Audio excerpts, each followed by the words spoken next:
Baik, bismillahirrahmanirrahim. Assalamualaikum warahmatullahi wabarakatuh. Bagaimana kabar Ananda Cerdas Sulawesi Selatan?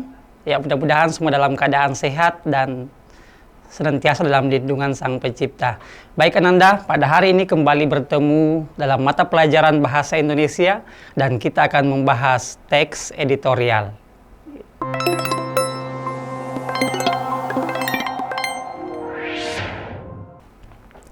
Ya, sebelum kita membahas teks editorial lebih jauh, saya lihat di hari ini, di pagi hari ini kita sudah bergabung dengan 23 partisipan. Mudah-mudahan bisa bertambah semakin banyak. Kalau saya lihat ini ada dari SMA 4 Bonek, kemudian ada Pak Timung, mungkin Pak Timung ini dari Jeneponto ya. Ada Pak Takdir sepertinya beliau adalah guru di Kabupaten Sinjai sana. Ya, mudah-mudahan yang lain bisa bergabung semua. Ya, ada dari SMA 4 Maros. Ya, harapannya saya adalah kita akan berdiskusi pada hari ini untuk fokus membahas teks editorial. Ya, selamat bergabung ya. Mudah-mudahan tetap setia di Smart School untuk Sulawesi Selatan. Baik, kita lanjutkan. Nah, kompetensi dasar Ananda untuk teks editorial yang pertama adalah kita diharapkan mampu mengidentifikasi informasi, apakah dia pendapat, kemudian alternatif solusi, dan juga simpulan terhadap suatu isu dalam teks editorial.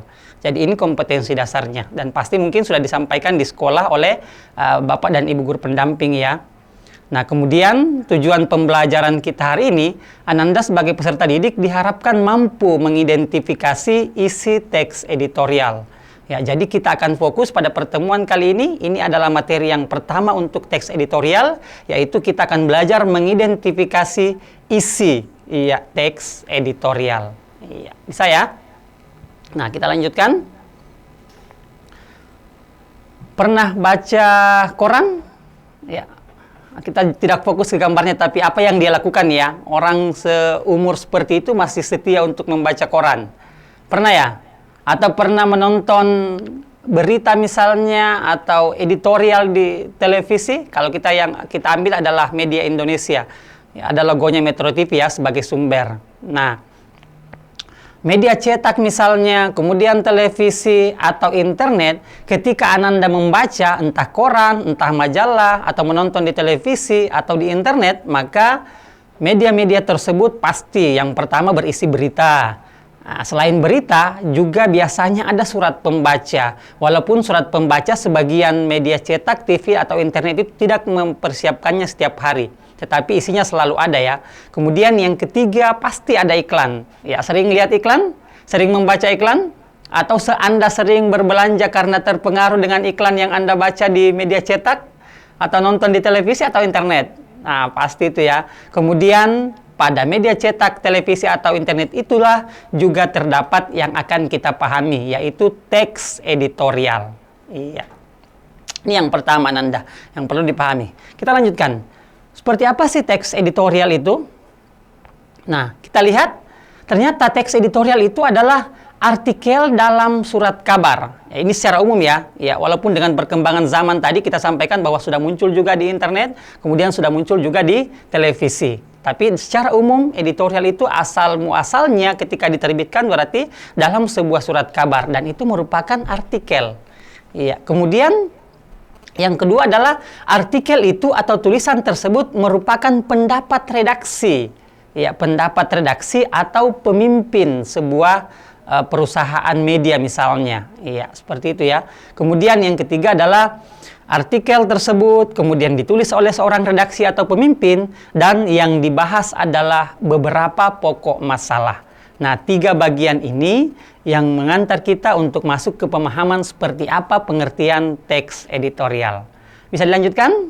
Oke, jangan lupa ya ketika Anda butuh akan kita diskusikan, maka silakan dipersiapkan catatan-catatan kecil. Sebentar kita akan diskusikan atau Anda akan berdiskusi dengan Bapak dan Ibu guru pendamping di sekolah. Lanjut ya. Nah, pengertian teks editorial. Ya. Dari 3 bagian tadi, ternyata kita simpulkan bahwa teks editorial itu adalah artikel utama yang ditulis oleh redaktur sebuah koran. Ingat, saya cetak tebal seperti itu. Dan merupakan pandangan redaksi. Iya, sudah 2 ya. Ya, artikel utama ditulis oleh redaktur koran merupakan pandangan redaksi terhadap apa? Terhadap suatu peristiwa atau berita. Dan peristiwa atau berita itu yang biasa dibuatkan teks editorial adalah sesuatu berita yang aktual, sesuatu peristiwa yang fenomenal, dan suatu hal yang sifatnya kontroversial. Jadi aktual, fenomenal, kontroversial. Nah, dari tiga peristiwa itulah yang diangkat oleh redaktur sebagai teks editorial. Ya, bisa ya dipahami pengertiannya, boleh dicatat atau boleh dipahami, ya, supaya nanti bisa kita diskusikan. Lanjutkan. Nah, ternyata teks editorial juga disebut dengan tajuk rencana. Jadi kalau misalnya Ananda membaca koran misalnya atau membaca di internet ada judul tertulis tajuk rencana, berarti pada hakikatnya tajuk rencana itu sama dengan teks editorial. Seperti ini ya, misalnya kita logikakan yang sedang mengetik ini adalah redaktur. Nah, kita lihat, ya, tugasnya, dia bertugas atau jabatannya disebut dengan redaksi. Ya, kita lihat pengertiannya. Dalam Kamus Besar Bahasa Indonesia disampaikan bahwa redaksi itu adalah badan dalam sebuah persurat kabaran ya, yang memilih dan menyusun tulisan yang akan dimasukkan ke dalam surat kabar dan sebagainya. Nah, oleh karena itu mungkin di sekitar rumah Ananda pernah ada sebuah peristiwa, kemudian datang seorang wartawan untuk meliput, tetapi Anda menantikan di koran misalnya, kemudian tidak diterbitkan. Nah, mengapa? Karena berita tersebut dari wartawan yang dikumpulkan itu tidak langsung dicetak, tetapi dalam meja redaksi, redaktur harus menyeleksinya, memilih, kemudian menyusun tulisan, lalu memilih mana yang tepat untuk diterbitkan. Nah, orang seperti inilah yang ada di redaksi itu, redaktur itu yang akan menulis teks editorial. Ya, jadi bukan orang sembarang ya. Ya, redaktur, pemimpin umum, atau orang-orang yang ditugaskan khusus di sebuah perusahaan persurat kabaran, itulah yang menulis teks editorial. Ya, ini masih kita membahas pengertiannya. Baik, kita lanjutkan lagi. Nah, misalnya boleh Ananda baca atau pernah Ananda lihat di koran seperti ini, dampak COVID-19 terhadap pendidikan anak. Nah, ini adalah contoh teks editorial. Atau contoh yang lain, tajuk rencana ya, judulnya kita lihat pada koran yang berbeda, wajibkan masker pelacakan. Itu adalah judul teks editorial yang kami potong, kemudian kami masukkan sebagai bahan diskusi hari ini. Lalu contoh berikutnya, nah ini, editorial, ya, dia menggunakan editorial ya, pastikan vaksin aman untuk rakyat. Nah, kita lihat ini utuh tulisannya, hanya singkat yang berisi pandangan redaksi tadi. Ya, kita lihat ya utuh ini tulisannya untuk teks editorial pada contoh yang ketiga ini. Atau misalnya, ya ini juga utuh, bahu-membahu menjaga rupiah. Nah, judulnya di atas adalah editorial. Seperti itulah contohnya ketika Ananda membaca di koran atau di majalah atau di internet atau sekaligus menontonnya di televisi. Ya, yang paling sering itu, kalau saya tidak salah ingat, yang paling sering adalah stasiun swasta Metro TV ya, yang setiap hari menayangkan teks editorial, ya, kemudian dibahas oleh redaktur. Baik, kita lanjutkan. Nah, setelah memahami tadi pengertian teks editorial, sekarang kita masuk ke bagian yang kedua. Apa sih sebenarnya tujuan teks editorial itu? Untuk apa teks editorial itu ada? Ya, kita lihat pada fungsi yang pertama atau pada tujuan yang pertama, ternyata teks editorial itu mengajak pembaca untuk apa? Ikut merenungkan isu aktual yang diperbincangkan. Jadi kalau misalnya ada isu aktual, ya, kemudian ditulis oleh redaktur melalui teks editorial, tujuannya adalah mengajak kita sebagai pembaca untuk merenung. Benar enggak kenaikan BBM itu layak sekarang? Ya, dari sisi mana misalnya? Ya. Benar enggak vaksin itu aman untuk rakyat misalnya? Nah, dengan membaca teks editorial itu mengajak kita untuk merenungkan isu-isu yang sifatnya aktual. Ya. Kemudian tujuan yang kedua, teks editorial itu menjadi ruangnya bagi redaktur untuk memberikan pandangannya terhadap isu. Ya, mengapa? Karena kalau seorang wartawan mengambil berita, maka berita itu tidak boleh ada tambahan dari seorang wartawan. Iya, 5W1H mungkin Anda pernah pelajari. 5W1H itu ketika didapatkan oleh wartawan, maka tidak boleh ada pandangan pribadi seorang wartawan ketika dia menulis berita. Tetapi dalam teks editorial, maka teks editorial itulah menjadi ruangnya redaktur untuk memberikan pandangannya terhadap sebuah isu. Iya, seperti apa sih? Misalnya kita sebut kalau di Sulawesi Selatan, seperti apa sih koran Tribun Timur? menangani atau menanggapi tentang kenaikan BBM misalnya. Seperti apa sih Fajar misalnya, Harian Fajar, redakturnya Harian Fajar, seperti apa pandangan mereka terhadap isu ini. Nah, itulah ruangnya bagi redaktur ya. Iya. Kemudian yang ketiga, tujuannya adalah menggerakkan pembaca untuk tergerak, iya, terlibat atau memahami lebih dekat terhadap isu yang sedang banyak dibicarakan. Jadi biasanya sesudah kita membaca teks editorial, kita juga tergerak. Loh, benar ya yang disampaikan oleh teks editorial ini. Yuk kita gabung misalnya. Ya, kan begitu banyak orang-orang yang melaksanakan setuju atau tidak setuju tentang suatu hal, pasca dia membaca. Nah, salah satu bahan bacaan yang layak dibaca adalah teks editorial. Dari teks editorial itu menggerakkan kita untuk tergerak misalnya, untuk terlibat misalnya, minimal kalau tidak tergerak dan terlibat berarti minimal kita memahami, ya, lebih dekat terhadap isu yang sedang diperbincangkan. Iya. Ini kan akhir-akhir ini kita lihat ya, yang paling hangat di editorial adalah bagaimana kenaikan BBM misalnya. Itu pun ada dua pihak kan, ada yang sepakat dan ada yang kurang sepakat misalnya. Nah, itulah yang menjadi perbincangan. Kemudian yang keempat adalah memberikan pemikiran atau mengajarkan penyelesaian masalah. Mengapa? Karena biasanya dalam teks editorial itu pada bagian akhir, ya, redaktur itu selalu menawarkan seperti apa sih solusi yang harus dilakukan. Ya, kemarin waktu PTMT tatap muka terbatas itu begitu masif ya, setiap hari teks editorial. Seperti apa sih sehingga siswa bisa tetap sekolah dengan tatap muka tetapi tetap aman dari virus corona. Nah, ada penyelesaian masalah atau ada pemikiran atau penyelesaian masalah yang ditawarkan oleh redaktur. Ya, mudah-mudahan jelas ya. Kalau ada yang kurang jelas boleh sebentar sebelum kita masuk di soal ditanyakan. Ya, jadi ada 4 tujuan teks editorial. Bisa? Nah, kita lanjut ke bagian berikutnya. Apa sih ciri-cirinya teks editorial? Iya, kalau kita lihat ada 4 ya. Yang pertama, editorial itu selalu mengangkat tema yang aktual dan faktual. Jadi, 2 syaratnya. Aktual, kemudian yang kedua adalah faktual. Ya, berarti tema yang diangkat setiap hari harus seperti itu ya. Kemudian yang kedua, argumentatif. Iya, ada suatu alasan yang meyakinkan. Ya, walaupun dia peristiwanya sudah aktual, kemudian faktual, maka redaktur harus punya argumen, harus punya alasan yang menguatkan. Mengapa sih tema ini diangkat oleh seorang redaktur pada sebuah majalah atau koran? Nah, itulah yang dimaksud dengan argumentatif. Lalu ciri yang ketiga, sistematis dan logis. Iya, skala penulisannya sistematis, berdasarkan sistem, berurutan ya. Mungkin pengantar, mungkin pemahaman tentang tema, ya, lalu apa masalahnya, kemudian yang terakhir memberikan saran. Ya, itu sistematis. Ya, sama ketika Anda belajar di sekolah, Bapak dan Ibu guru masuk mungkin menyapa, ya itu sistematis ya.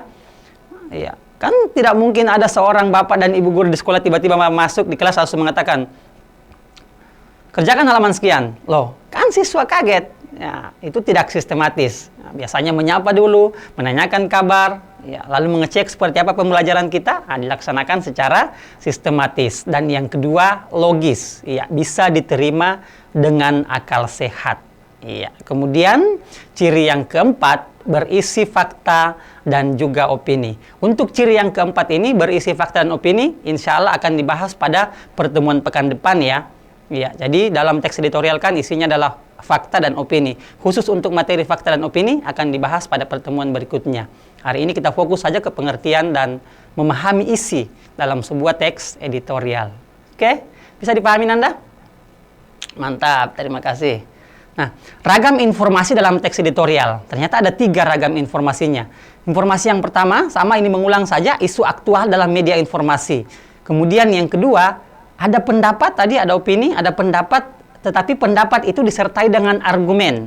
Ya, jadi pendapat, walaupun dia berupa pendapat, harus disertai dengan argumen yang menguatkan pendapat yang disampaikan dalam teks editorial. Kemudian ragam informasinya yang ketiga atau yang terakhir, menyampaikan saran terhadap isu yang sifatnya faktual. Iya, oke. Paham ya? Sudah paham pengertian, sudah memahami tujuan, lalu mengerti seperti apa ciri-cirinya, lalu apa sih ragam informasi yang disampaikan dalam teks editorial pada bagian yang ketiga ini. Bisa? Aman? Iya, pasti ya. Siswa Sulawesi Selatan pasti cerdas. Iya. semakin cerdas dengan kehadirannya Smart School. Jadi kami dari studio menyampaikan seperti apa materinya, dan Ananda bisa mendiskusikan dengan guru pendamping di sekolah bagaimana melaksanakan praktiknya dan bagaimana semakin memahami. Ya, jadi dibutuhkan kerjasama ya. Dari studio kami menyampaikan materi, Bapak dan Ibu mendampingi di sekolah, dan kalian insya Allah pasti menjadi peserta didik yang cerdas. Cerdas Ki untuk Smart School Sulawesi Selatan. Oke. Nah, sebelum kita masuk ke Ayo berlatih pada pembahasan soal, saya menunggu nih, kalau boleh 3 orang ya, boleh 3 orang bertanya tadi, sebelum kita masuk ke contoh soal. Boleh 3 orang bertanya, boleh di kolom chat. Lalu pertanyaannya adalah, apa kira-kira yang membedakan antara teks editorial dengan topik-topik yang lain yang ada di koran. Tadi kalau saya tidak salah dengar dicontohkan, misalnya kolom, misalnya opini, gitu ya. Nah, perbedaan yang pertama adalah, ketika dia teks editorial, maka yang punya hak untuk menuliskannya redaktur. Ya, berarti orang dalam sebuah perusahaan media tersebut. Ya, misalnya ketika Ananda Reski ingin menulis teks editorial, tidak boleh Ananda Reski menulis teks editorial ketika akan diterbitkan di sebuah media yang Ananda Reski tidak bergabung di media tersebut. Iya. Nah, tetapi ketika dia adalah yang dicontohkan tadi opini, kolom opini itu berarti boleh ditulis oleh siapa saja. Ananda Reski misalnya punya pendapat atau punya pandangan tentang suatu hal yang juga aktual, yang juga faktual, maka Ananda Reski boleh menuliskannya, kemudian dikirim ke media yang Ananda Reski tuju. Ya, bergantung media tersebut apakah menyeleksi dan memilih opini Ananda Reski untuk diterbitkan. Jadi itu yang pertama. Dari sisi isi sebenarnya sama, bahwa opini itu juga berisi pandangan, kemudian berisi pendapat, kemudian disertai dengan argumen, dan pada bagian akhir diberikan juga saran. Tetapi opini itu boleh ditulis oleh siapa saja. Ya, termasuk kolom ya. Termasuk kolom. Kolom juga itu kolom bicara misalnya ketika dia di RRI, atau kolom-kolom yang lain ketika dia di media cetak, maka itu boleh diisi oleh siapa saja. Iya. Kemudian yang kedua, teks editorial itu redaktur selalu memilih mana berita yang paling faktual dan mana yang paling kontroversial. Nah, oleh karena itu Ananda, biasanya kalau kita baca teks editorial, biasanya yang diambil itu adalah tanggapan redaksi terhadap berita utama. Berita utama kan dalam koran ada di halaman berapa? Halaman pertama kan? Iya. Nah, berita utama yang di halaman pertama itulah yang menjadi pandangan redaksi untuk memberikan komentar di kolom teks editorial. Nah, tapi kalau misalnya opini, berarti dia bebas. Ya, hari ini yang faktual tentang corona misalnya, Ananda Reski boleh saja mengirim opini yang membahas tentang pendidikan, atau mungkin membahas tentang kesehatan, atau mungkin tentang kearifan lokal di Bulukumba sana. Nah, gitu ya. Nah, itu perbedaan mendasarnya Nanda. Oke, bisa dipahami? Kemudian tadi ada pertanyaan, pertanyaan kedua. Apakah setiap media wajib untuk menuliskan teks editorial setiap hari? Ya, pada persoalan ini itu adalah menjadi haknya setiap media. Jadi boleh saja ada media yang setiap hari. Kalau kita lihat media Indonesia, sering ya, setiap hari Sabtu saya nontonnya, karena di hari Sabtu libur, saya menontonnya di Kupas tentang media Indonesia, editorialnya itu. Di koran-koran biasa juga kita baca, di Kompas misalnya, di Tribun, walaupun tidak setiap hari. Jadi pilihan itu bergantung pada media. Oke, baik. Oke, SMA 7 Makassar hadir, Bu Asria Ningsi. Selamat siang Bu Asria. Kemudian ini ada pertanyaan dari Bu Mardia, SMA 11 Pangkep. Oke, terima kasih Bu Mardia, sehat-sehat selalu ya. Pertanyaannya adalah, apakah teks editorial sama dengan teks artikel? Iya.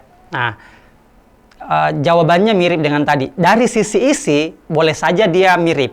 Ya, tetapi dari sisi siapa yang menuliskannya, maka artikel itu bebas ditulis oleh siapa saja, tetapi teks editorial sekali lagi yang berhak untuk menuliskannya adalah pemimpin redaksi atau redaktur atau salah seorang yang dipercayakan pada media tersebut. Mengapa? Karena pemilihan tema untuk menulis teks editorial itu melalui diskusi orang-orang yang ada di dalam koran tersebut. Tetapi kalau artikel, dia sifatnya bebas. Belum lagi dibahas artikel ilmiah misalnya, atau artikel bebas misalnya, ya, atau jenis-jenis artikel yang lain. Gitu Bu Mardia ya, dari SMA 11 Pangkep, cerdas Ki, peserta didik yang ada di sana. Oke, masih ada ya? Pertanyaan dari Ananda Nathan tadi, apa yang dalam teks editorial tadi sudah disampaikan bahwa cirinya adalah aktual kemudian faktual. Apa sih perbedaannya antara aktual dengan faktual? Ya. Nah, aktual itu berarti sesuatu yang baru saja terjadi. Ya, misalnya peristiwanya ketika hari ini diangkat, berarti diangkat sebagai teks editorial ya. Berarti mungkin saja peristiwanya baru kemarin atau maksimal dia baru 3 hari yang lalu. Ya, berarti dia masih terjadi. Dia baru saja terjadi. Itu maksudnya aktual.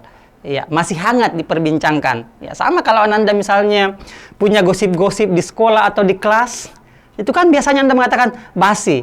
Nah, ketika sesuatu hal yang sudah basi itu untuk diperbincangkan berarti tidak lagi aktual. Iya, tidak lagi baru-baru terjadi, kemudian masih hangat diperbincangkan. Kemudian sesuatu yang faktual, ketika dia faktual berarti dia benar-benar terjadi. Fakta, ya, kenyataan, bukan hoax, bukan yang dibayang-bayangkan bahwa seperti ini kemungkinannya. Tidak. Berarti kalau dia aktual, peristiwanya baru saja terjadi. Kemudian ketika dia faktual, dia berdasarkan kenyataan atau berdasarkan fakta. Jadi sesuatu yang berdasarkan kenyataan dan bisa saja dan baru saja terjadi, berarti itulah peristiwa yang aktual dan faktual. Ya, kalau yang ketiga saya tambahkan ya, kalau fenomenal berarti fenomenal itu adalah yang menjadi perdebatan, yang menjadi diskusi banyak orang. Itu maksudnya sesuatu yang fenomenal, jarang terjadi. Iya, fenomenal. Oke, gitu Ananda Nathan, mudah-mudahan bisa dipahami ya, yang ada di Toraja Utara sana. Baik, kita lanjutkan. Ayo berlatih. Ada 6 soal yang saya siapkan pada Ayo Berlatih ini. Boleh Ananda menjawabnya di kolom chat ya, dari sekolah masing-masing. Baik, bisa? Kita lanjut ya. Nanti di soal terakhir boleh raise hand untuk menjawab secara langsung. Kita lihat soal yang pertama. Pertanyaannya langsung muncul di bagian bawah. Masalah apa yang disoroti dalam paragraf tersebut? Paragraf yang dimaksud adalah paragraf yang sementara tampil ya, sebagai teks editorial. Apa yang diharapkan warga dari sebuah sistem pendidikan? Pertanyaan. Karena bagi orang awam sekalipun, pasti tahu bahwa yang dibutuhkan adalah setidaknya kurikulum yang baik, pengajar yang enak, fasilitas memadai, dan biaya yang murah jika bisa. Lalu, selebihnya mungkin adalah lingkungan yang kondusif, daya saing yang tinggi, serta segala aspek lain yang ada di luar ruang sekolah. Yang mudah-mudahan sekolah-sekolah kita di Sulawesi Selatan memenuhi standar-standar ini ya. Iya, pengajarnya enak, kurikulumnya baik, fasilitasnya memadai, ya, biaya murah bahkan bisa gratis, lingkungan yang kondusif, daya saing yang tinggi. Iya. Nah, kira-kira apa masalah yang disoroti dalam paragraf tersebut? Pilihannya muncul. Apakah menyoroti sistem pendidikan yang baik? Ataukah menyoroti biaya pendidikan yang mahal? Lalu yang ketiga, mutu pendidikan yang merosot misalnya? Ya, atau pendidikan di masyarakat? Kemudian yang terakhir adalah masalah pendidikan di Indonesia. Dari pilihan A, B, C, D, atau E ini, ketika Ananda bisa baca, maka kira-kira apa yang disoroti dalam paragraf tersebut? Boleh di kolom chat, apa kira-kira jawabannya? Oke, betul ya. Ternyata jawaban adalah A, sistem pendidikan yang baik. Jadi itulah yang menjadi sorotan. Iya. Diawali dengan pertanyaan, apa yang diharapkan warga dari sebuah sistem pendidikan? Ya, karena bagi orang awam sekalipun pasti tahu bahwa yang dibutuhkan adalah setidaknya kurikulum yang baik. Nah, sampai pada bagian akhir di luar ruang sekolah. Ketika Ananda membaca ini, maka Ananda langsung tahu, oh, masalah yang disoroti atau masalah yang dibahas dalam paragraf tersebut adalah dia membahas tentang sistem pendidikan yang baik. Bagi Anda gimana? Biaya pendidikan yang mahal. Ada juga sedikit tadi disinggung tentang biaya yang murah, tetapi itu bukan fokus masalah yang dibahas. Gitu ya, berarti jawabannya adalah bagian A. Terima kasih untuk soal yang pertama. Kita lanjutkan ke soal yang kedua. Nah, ini agak panjang soalnya, mohon maaf, seperti inilah bahasa Indonesia. Terutama sekarang ya, dengan perubahan aturan Merdeka Belajar tentang SBMPTN, maka ke depan soal-soal itu akan semakin panjang. Mengapa? Karena soal yang muncul adalah soal-soal penalaran. Coba silakan Ananda baca. Saya bacakan ya dari studio, boleh kita baca juga melalui layar yang Ananda miliki di sekolah masing-masing. Banjir yang terjadi di sejumlah daerah belum mengancam produksi pangan. Itu kalimat pertama. Luas areal yang terserang banjir dan juga fuso tahun ini lebih kecil dibandingkan dengan tahun lalu. Sementara itu, berbagai kalangan mengingatkan impor beras merupakan kebijakan yang memukul kalangan petani. Sekretaris Direktorat Jenderal Tanaman Pangan Departemen Pertanian, Sutarto Alimuso di Jakarta pada Rabu tanggal 11 Januari yang lalu mengatakan bahwa laporan yang diterima dari daerah menunjukkan banjir yang terjadi selama musim rendeng tahun ini belum mengancam produksi pangan karena areal yang terserang lebih kecil dibandingkan dengan tahun lalu. Pertanyaannya adalah ringkasan yang tepat teks editorial tersebut adalah, berarti dari bacaan yang panjang ini, dari teks editorial yang agak panjang ini, Ananda diminta apa kira-kira ringkasannya? Ingat ya, dipahami dari awal. Oke, membahas tentang banjir. Kemudian di kalimat kedua, membahas tentang luas area yang terserang. Puso tahun ini lebih kecil ternyata. Kemudian di kalimat ketiga, tentang impor beras misalnya. Tetapi itu akan memukul kalangan petani. Lalu sekretaris direktorat menyampaikan pada kalimat berikutnya. Lalu yang terakhir, bahwa data yang dilaporkan bahwa ternyata produksi pangan karena areal yang terserang lebih kecil dibandingkan dengan tahun lalu. Itu adalah isi teks editorialnya. Sekarang kita munculkan di halaman berikutnya untuk ringkasannya. Ya, silakan dipahami terlebih dahulu. Oke, aman? Nah, kita lihat. Ini pertanyaannya. Saya ulang ya. Ringkasan yang tepat teks editorial tersebut adalah A. Berbagai kalangan mengingatkan, impor beras merupakan kebijakan yang memukul kalangan petani karena harga gabah menjadi turun. Benar enggak? Pada bacaan tadi. Apakah berbagai kalangan? Oke, diingat ya. Saya bantu ini untuk mengingat tadi paragraf yang sebelumnya. Lalu bagian B. Laporan Sekretaris Direktorat Jenderal Tanaman Pangan, Departemen Pertanian, yaitu Pak Sutarto Alimuso di Jakarta pada tanggal 11 Januari yang lalu. Apakah bagian B itu bisa dianggap sebagai ringkasan? Ataukah informasinya tidak jelas apa yang disampaikan?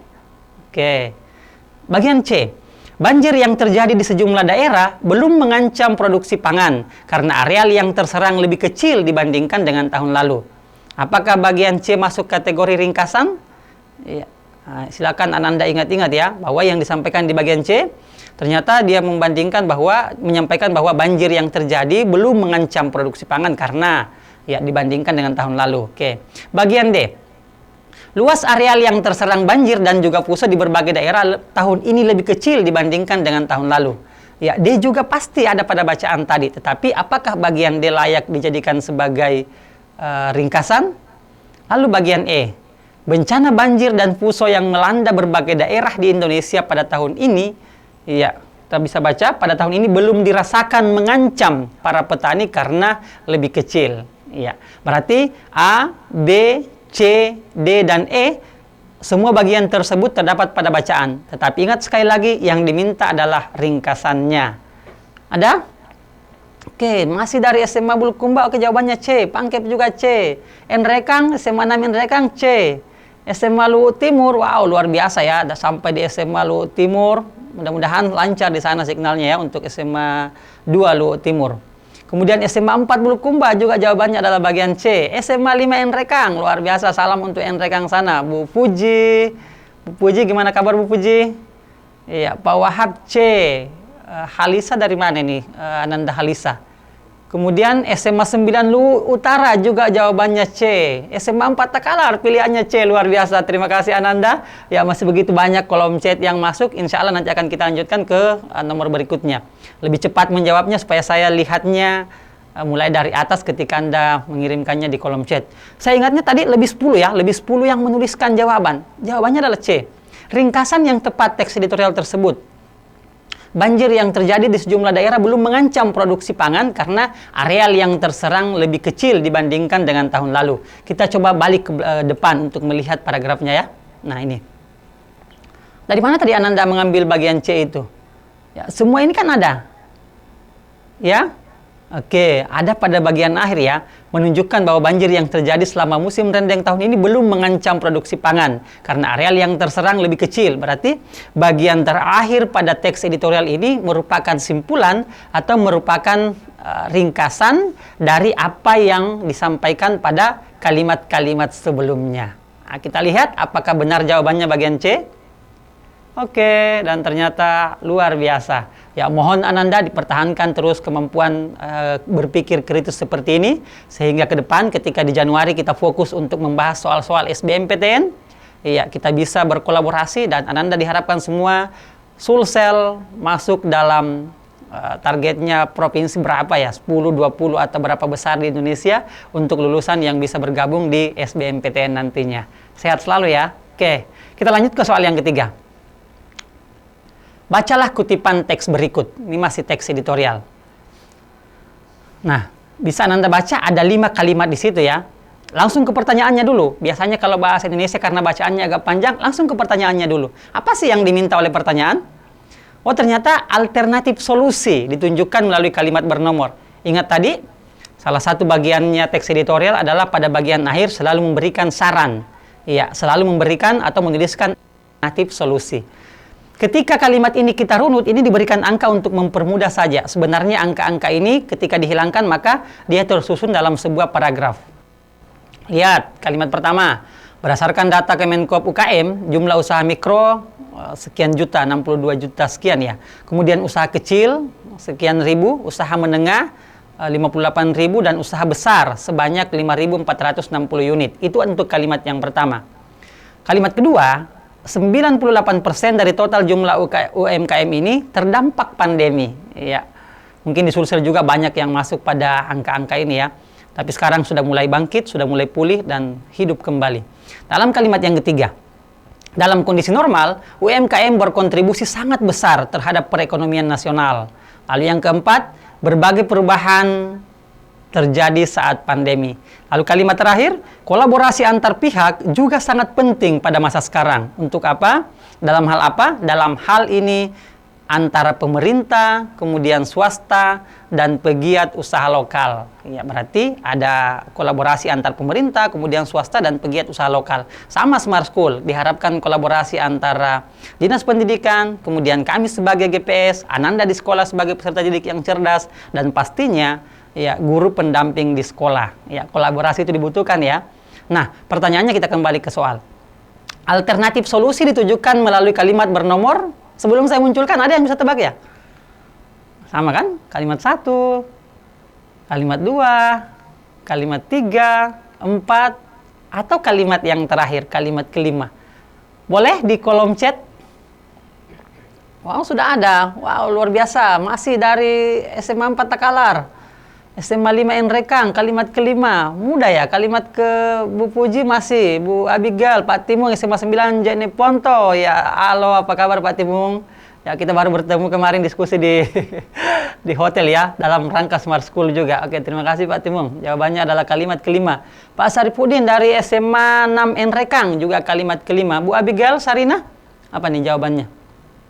Oke, masih kalimat kelima. Ya, berarti Ananda semua sudah paham. Bapak dan Ibu luar biasa keren mendampingi Ananda di sekolah. Mampu untuk menjawab. Dari Luhut Timur masih. Jawabannya adalah bagian E. SMA 3 Maros. Jawabannya juga adalah kalimat kelima. Bone dan Luhut Utara. Ya, luar biasa partisipasinya ya. Mudah-mudahan dari wilayah atas saya sebentar akan menunggu nih. Dari Kabupaten Goa, saya belum melihat jawabannya nih. Dari Goa, kemudian Takalar, kemudian Bantaeng, Bulukumba tadi sudah ada ya. Sinjai juga belum ada. Mudah-mudahan segera bisa bergabung juga. Ya, kalau misalnya jadwalnya belum sama, berarti insya Allah kita bertemu lagi hari Kamis dan hari Jumat ya untuk bahasa Indonesia. Oke, alternatif solusi ditunjukkan melalui kalimat bernomor. Jawabannya tadi apa? Iya, oke, benar ya. Jawabannya adalah kalimat kelima. Iya. Baik, sekarang kita akan lanjut. Terima kasih ya sudah menjawab dengan benar pada bagian yang tadi. Kita lanjut ke soal yang keempat. Ya, masih ada 3 soal. Soal yang keempat. Bacalah teks editorial berikut. Ya, kita lihat. Yang ditanyakan adalah ide pokok paragraf teks opini tersebut. Jadi apa kira-kira ide pokoknya? Apa yang dibahas utama? Saya hadirkan langsung pilihannya ya, karena sudah ada bagian A, bagian B, kemudian C, D, dan E. Ya, boleh Ananda baca. Pertambangan batubara di Indonesia telah berlangsung 40 tahun lebih sejak keluarnya Undang-Undang Nomor 11 Tahun 1967 tentang pokok-pokok pertambangan yang kemudian diganti dengan Undang-Undang Pertambangan Mineral dan Batubara tahun 2009. Undang-undang ini telah menjadi landasan eksploitasi sumber daya mineral dan batubara secara besar-besaran untuk mengejar pertumbuhan ekonomi. Industri batubara Indonesia telah berkembang dengan pesat dalam waktu singkat. Dengan demikian, perubahan undang-undang berdampak positif terhadap pertumbuhan ekonomi. Apa kira-kira ide pokok paragraf teks opini tersebut? Apakah bagian A, program pemerintah dalam mengentaskan kemiskinan pasti akan terwujud? Itu ide pokoknya dibahas ya? Ada enggak? Sepertinya enggak ada. Kalau bagian B, produksi batu bara telah membuka lapangan kerja untuk para pengangguran? Dibahas enggak tentang pengangguran tadi? Ketika tidak, berarti tidak boleh sebagai ide pokok. Masa sesuatu yang tidak dibahas tiba-tiba menjadi ide pokok?